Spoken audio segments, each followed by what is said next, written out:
I think expectations are high, at least from my standpoint. I mean, obviously, we didn't have a very good year last year. We've had a great fall. We worked on a lot of things, playing-wise, team-wise, culture-wise. We hired an outside source to help us with our strength and conditioning, speed and agility.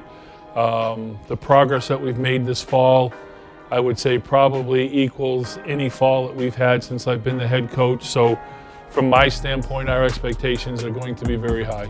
Well, I think they, like most, even the sophomores this year who were freshmen last year, a lot of them played a lot. I mean, they've just got to take their game to another level. I mean, I think that's the way it is in college athletics. Every year that you go, you're expected to do a little bit more. So our juniors are going to be expected to, I don't want to say play like seniors, but they're going to be expected to be better than they were last year. Our sophomores are going to be better than they were as freshmen.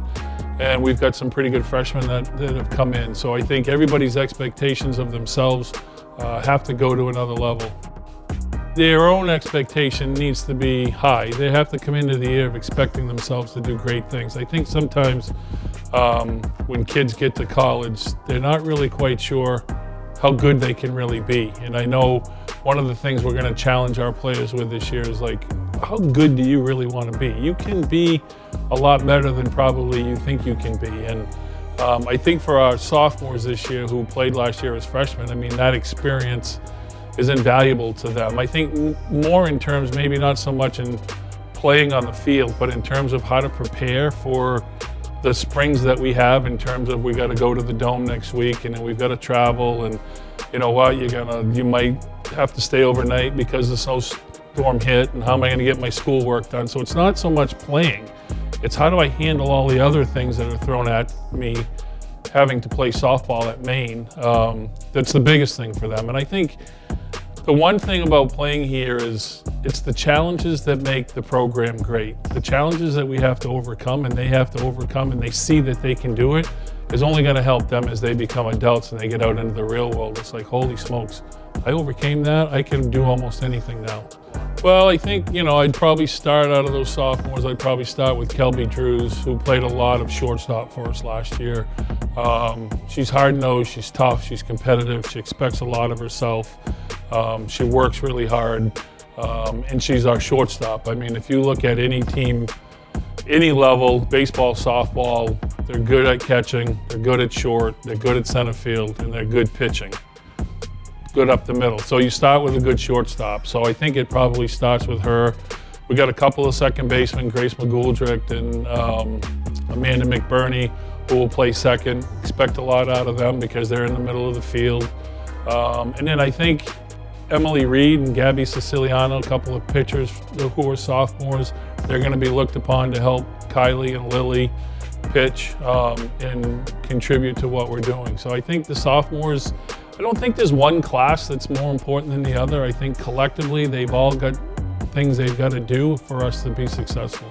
I think we go with the approach of not one person is going to carry us. Like, we want to be able to use 5. I mentioned those 4, and then we have Caitlin Fallon from Rhode Island, who's a freshman, who I think's got tremendous upside. She could be really, really good.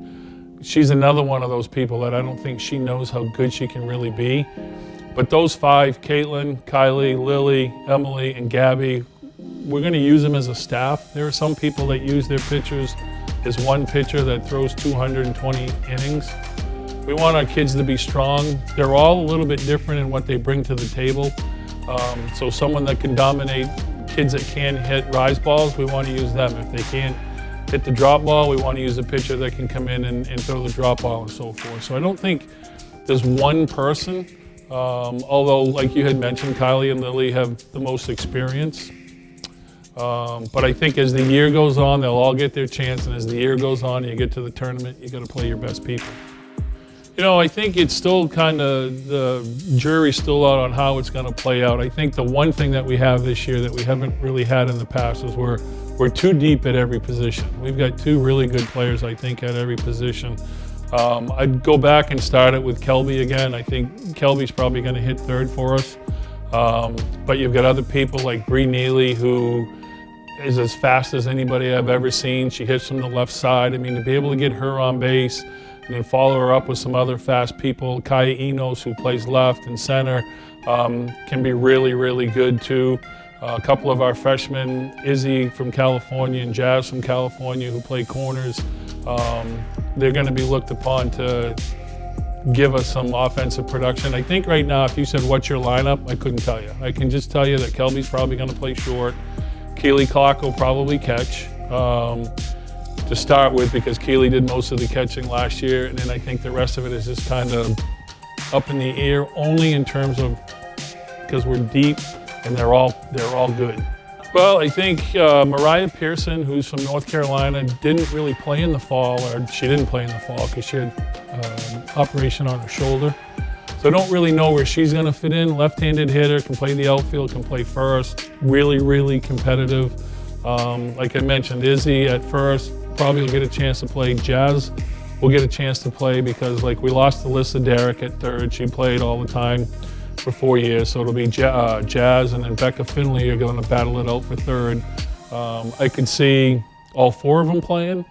I could see 2 of them playing. I could see 1 of them playing. I think it's all going to depend upon what they bring to the table and how they're able to compete and transition into what we need to do in terms of our travel and everything that we have going on. No, I think winning's important. I think for a while, some people had a mindset of, well, it doesn't really matter until you get back to the conference, which obviously if you win your conference, you're going to go to a tournament. But to me, you try to win all those games because you have to learn how to win.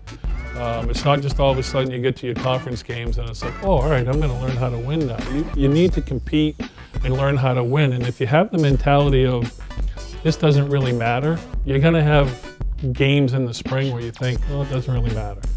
So everything is important. Every game's important. We want to try to win every game. We have to be able, I think our competitive level or the compete level that we have will be a good indication of what kind of year we're going to have. We have to be able to learn how to compete, and we have to learn how to, when we get knocked on our butt and we've given up 3 runs, we've got to be tough enough to come back and say, all right, I'm going to compete some more now. And I think the teams that are the toughest are the teams that win. Yeah, absolutely. And I think the spring trip it gets you ready, but it's also because you go play games and then you have to go back inside to train. It's not like going to play and you're outside now for the rest of the year. You got to go back inside and train. So the transition from doing those, for me, it's also about it breaks up the monotony of being in the dome.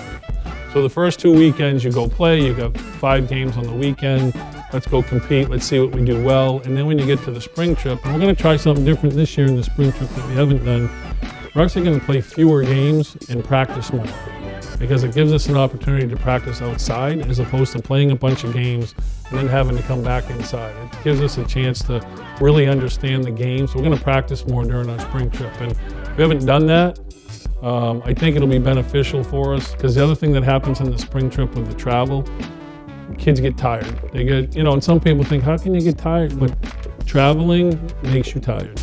I think that, probably you're going to pick UMBC again because they have Copperthwaite, the pitcher, coming back, who's the lefty, who just dominated everybody. Stony Brook has got Melissa Rawrich, who's been the player of the year the last 2 years. And so they'd be, UMass Lowell probably will be good again because they didn't lose a whole lot. But the one thing I know, and I think it's probably every coach looks at it the same way, the team that hosts the tournament, who generally is your first place team, hasn't won the tournament since 2010. It's been somebody else. And for us, like, I want to get into the tournament as first or second, so you get a bye the first day, you don't have to play. Like, that bye is really important. But I think that's the great thing about our conference. There's not one team that really dominates it. Every time you go out and play, everybody's pretty competitive. And going into the season, you've got a chance to win it.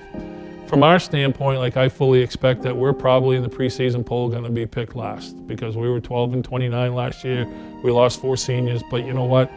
That's a great thing for us because it's a little bit of motivation and so forth. So the conference is always up for grab, which is a great thing.